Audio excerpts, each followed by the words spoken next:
Hello guys, आज हम पढ़ने जा रहे हैं ग्लोबलाइजेशन और हमारा जो टॉपिक है वो है आउटसोर्सिंग के ऊपर। अगर आपको वीडियो अच्छी लगे तो लाइक करें, अगर आप इस चैनल पर न्यू हैं तो प्लीज़ सब्सक्राइब करें। तो अब अपना क्वेश्चन स्टार्ट करते हैं। क्वेश्चन हमारा है कि वैश्वीकरण के प्रभाव के तौर पर आउटसोर्सिंग की व्याख्या करनी है। तो हम पहले इस क्वेश्चन में वैश्वीकरण के बारे में बताएंगे कि जब से वैश्वीकरण की शुरुआत हुई है तब से देशों के मध्य जो भी व्यापारिक बाधाएं थी, जो भी टैक्सेस थे, अब क्या कर दिए गए, उनको कम कर दिया गया है या फिर समाप्त कर दिया गया है।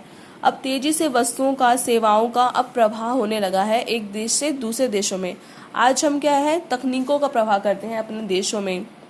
इसके अलावा बाहर की कंपनियां हमारे देशों में आती है और वो निवेश भी करती है। जिस ये सारी चीज़ें संभव हो गई है हमारे देश में, उसका एक रीज़न है कि हमारे देश ने आज संचार की क्रांति कर ली है। आज हमारे पास तरह तरह के परिवहन के साधन हैं, जिस कारण वैश्वीकरण जो है बढ़ता जा रहा है। अब हम बात करेंगे कि आउटसोर्सिंग क्या है। आउटसोर्सिंग का जो साधारण अर्थ है वो है बाह्य स्रोत।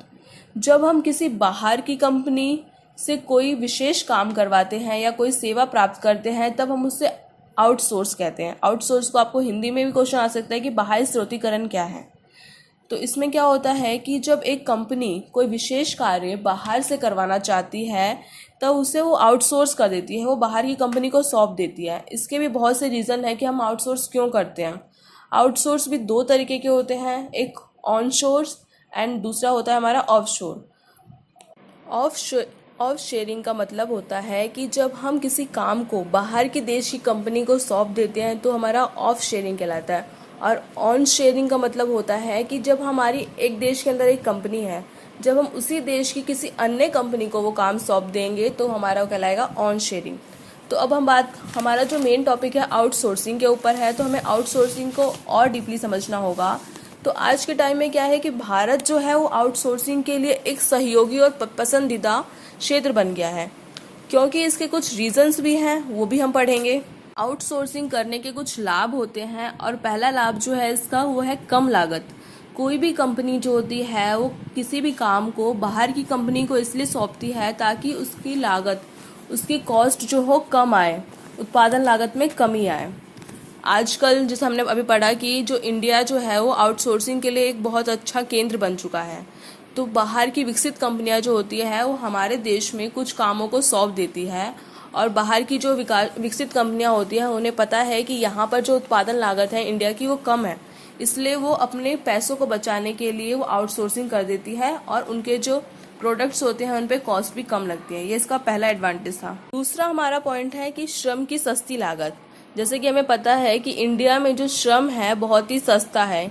यहाँ पर जो लेबर है उनकी जो मनी होती है, जो उनकी इनकम होती है वो बहुत ही कम होती है। इसके कारण विकसित देश वाले जो लोग होते हैं, कंपनियां होती है, वो हमारे देशों में काम को आउटसोर्स कर देती हैं। इसके अलावा यहाँ पर जो गुणवत्ता बनाई जाती है वो भी गुणवत्ता में विशेषता पाई जाती है। तो आउटसोर्सिंग के यही सारे रीज़न होते हैं कि कोई भी कंपनी चाहती है कि उनका जो सामान है वो अच्छा बने, विशेष गुणवत्ता वाला भी हो और उसकी जो लागत हो, कॉस्ट भी कम लगे। तो ये हमारे रीजंस होते हैं कि हम आउटसोर्सिंग कर रहे हैं। अब आगे और आउटसोर्सिंग के बारे में हम पढ़ेंगे। जो हमारा पॉइंट है वो होगा आउटसोर्सिंग का सहारा, कि हमने आउटसोर्सिंग का सहारा क्यों लिया, ऐसे क्या रीजंस थे जिसके कारण हमने इसे अपनाया। इसमें हम बताएंगे कि जैसे जैसे आज हमारा देश क्या है, टेक्नोलॉजी से भरपूर होते जा रहा है। हमारे देश में सभी के पास आज कंप्यूटर का प्रसार हो रहा है, लोग जो है इसे अपनाने लगे हैं। तो अब क्या हुआ कि अब एमएनसी कंपनियां जो होती हैं, अब उन्हें ज़रूरत पड़ती है कि वो नई तकनीकों को अपने कंपनियों में शामिल करें। एमएनसी कंपनियां जो होती हैं वो बहुत बड़ी बड़ी कंपनियां होती है जिसके लिए उन्हें सभी प्रकार की टेक्नोलॉजी की आवश्यकता होती है। लेकिन क्या होता है कि वो सारी टेक्नोलॉजी को और सभी टेक्नोलॉजी चलाने वाले जो लोग होते हैं, तकनीक के जानकार होते हैं, सभी को तो वो अपनी कंपनियों में शामिल नहीं कर सकते। कहने का मतलब है अगर वो सभी तकनीकों को अपने यहाँ लाते हैं अपनी कंपनियों में, और सभी के लिए अगर एक एक तकनीककार, मतलब तकनीकों को चलाने वाला व्यक्ति रखते हैं, तो ऐसे में क्या होता है कि कंपनियों के बहुत ज़्यादा कंपनियों को उन सभी पे करना पड़ेगा। तो इस स्थिति में क्या होता है कि वो अपने ही कंपनियों में ऐसे टेक्नोलॉजी को ना लाकर वो क्या करते हैं कि अपने काम को वो आउटसोर्स कर देते हैं। वो तीसरी दुनिया, जैसा कि हमने अभी डिस्कस किया था कि जो तीसरी दुनिया होती है, जो विकासशील देश होते हैं, वहाँ की श्रम की लागत जो होती है सस्ती होती है, जिस कारण बाहर की जो विकसित कंपनियां होती है वो तीसरी दुनिया को अपने कार्य आउटसोर्स कर देती है, जिससे उन्हें सस्ती लागत पर अच्छा और विशेष काम प्राप्त होता है।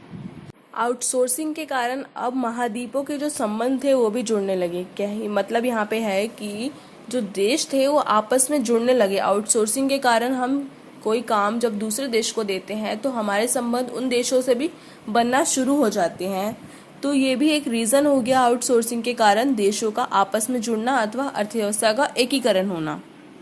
लेकिन आज क्या है कि आउटसोर्सिंग के कुछ नुकसान भी हैं। हमें पता है कि आउटसोर्सिंग का जो कार्य होता है वो विकसित देशों द्वारा ज़्यादा करवाया जाता है।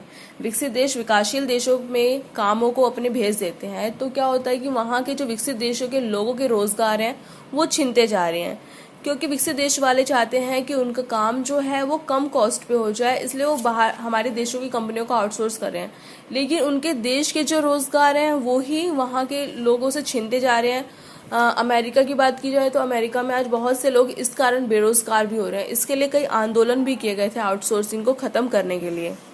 अगर हम बात करें चाइना की, तो चाइना जो है अब हमें आज वो आउटसोर्सिंग में एक चुनौती दे रहा है। वो हमारा एक प्रतिस्पर्धी के रूप में वो उभर कर आ रहा है। आउटसोर्सिंग के अंदर अगर सिंपल बात करें तो कॉल सेंटर की बात आती है। जब कॉल सेंटर में हमें पता है कि बाहर की कॉल्स आती है, फिर हमें यहाँ से जो भी कॉल सेंटर में जो भी व्यक्ति कॉलिंग पे होता है, बैठा हुआ होता है, जो कॉलिंग की सेवाएं देता है, वो दूसरे देश की कंपनी को या फिर बाहर की जो भी कंपनियों के कॉल्स आते हैं उनको वो सेवाएं देता है। कहने का मतलब है कि आउटसोर्सिंग में सेवा देने का कार्य मेन जो होता है वही किया जाता है।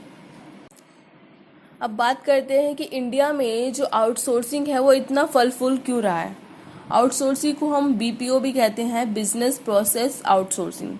इंडिया में इसके फल फूलने का कारण यह है कि फर्स्ट रीज़न हम बताएंगे कि संचार की क्रांति।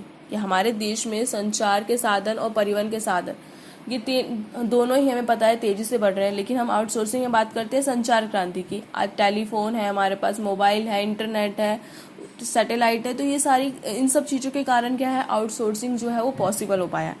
दूसरा हम बात करते हैं कि अमेरिका का टाइम जोन। हमें पता है कि अगर हमारे यहाँ दिन होती है तो उनके वहाँ पे रात होती है, तो उनके द्वारा जो भी दिन के अंत में जो भी काम सौंपा जाता है, हमारे देश में काम भेजा जाता है, जब वो अगले दिन अपने कार्यालय अपने ऑफिस जाते हैं तो उनका जो हल होता है, उनकी जो सर्विस उन्हें जो चाहिए होती है वो उनके टेबल पर सुबह होते ही पहुंच जाती है। तो कहने का मतलब है यहाँ पे कि अमेरिका का जो टाइम जोन है उसके कारण हमारा आउटसोर्सिंग जो है वो बिजनेस हमारा तेज़ी से बढ़ रहा है। और आज हमें पता है कि हमारे देश में, भारत में अंग्रेजी को कितनी ज़्यादा इम्पोर्टेंस दी जा रही है, तो ये भी आउटसोर्सिंग को बढ़ाने के लिए ही एक महत्वपूर्ण कदम उठाया गया है। तो इसमें बस आपको इतना ही लिखना है, आउटसोर्सिंग को इसमें अच्छे से डिफाइन करना है, इसके एग्जाम्पल्स इसमें आपको डालने हैं, और बस ये क्वेश्चन हमारा इतना ही होगा। अगर आपको वीडियो अच्छी लगती है तो प्लीज़ लाइक करें, सब्सक्राइब करें। Thank you for watching my video.